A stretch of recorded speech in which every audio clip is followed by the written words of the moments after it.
নৃশংস কতটা, হায়নাও কিন্তু ক্ষুধার্ত না হলে এইভাবে আক্রমণ করে না।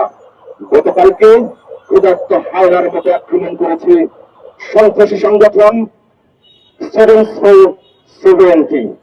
এই ভুইপুর সংগঠন আদিবাসীদের ন্যায্য অধিকারের যে প্রতিবাদ ছিল, সেই প্রতিবাদে নৃশংসভাবে আক্রমণ করেছে।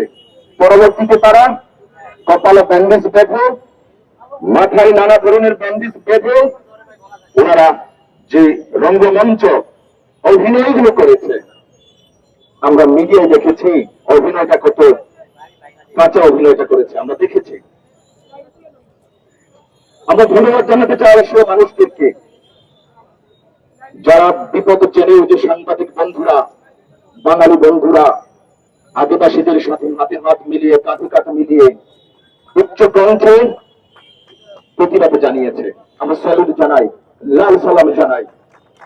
তবে বন্ধুরা, একটি বিষয়, আমরা সেই উগ্রবাদী সংগঠন যে বাংলাদেশের যে একটি স্বপ্ন ছিল, জাতি ধর্ম বর্ণ নির্বিশেষে এই সুন্দর একটি বাংলাদেশ গড়ার, সেই সুন্দর বাংলাদেশ গড়ার বিরুদ্ধে যারা দাঁড়াচ্ছে, আমরা সেটা প্রতিহত করব। আদিবাসী বাঙালি আমরা হাতে হাত কাঁধে কাঁধ মিলিয়ে আমরা সেটা প্রতিহত করব।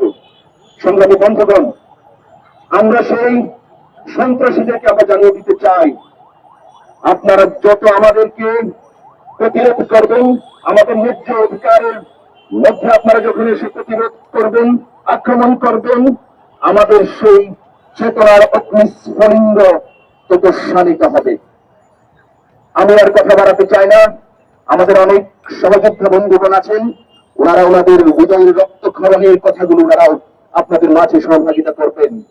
রাজপথে এই পিচ ঢালা কালো রাজপথ, এই সবুজ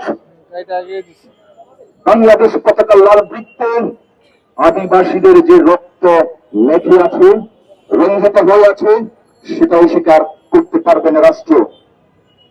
আর আরেকটি বিষয়, আমাদের যে দাবিগুলো ছিল, বাংলা গ্রামার বইয়ের শেষ পৃষ্ঠায় যে আদিবাসীদের যে নিয়ে দাবিটি ছিল, সেটা পুনর্বহাল করতে হবে।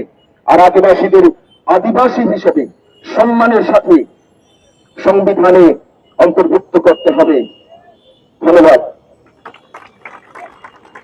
অসংখ্য ধন্যবাদ জানাচ্ছি লিয়াম রিচিলকে আমাদের সাথে সংগতি বক্তব্য রাখবার জন্য।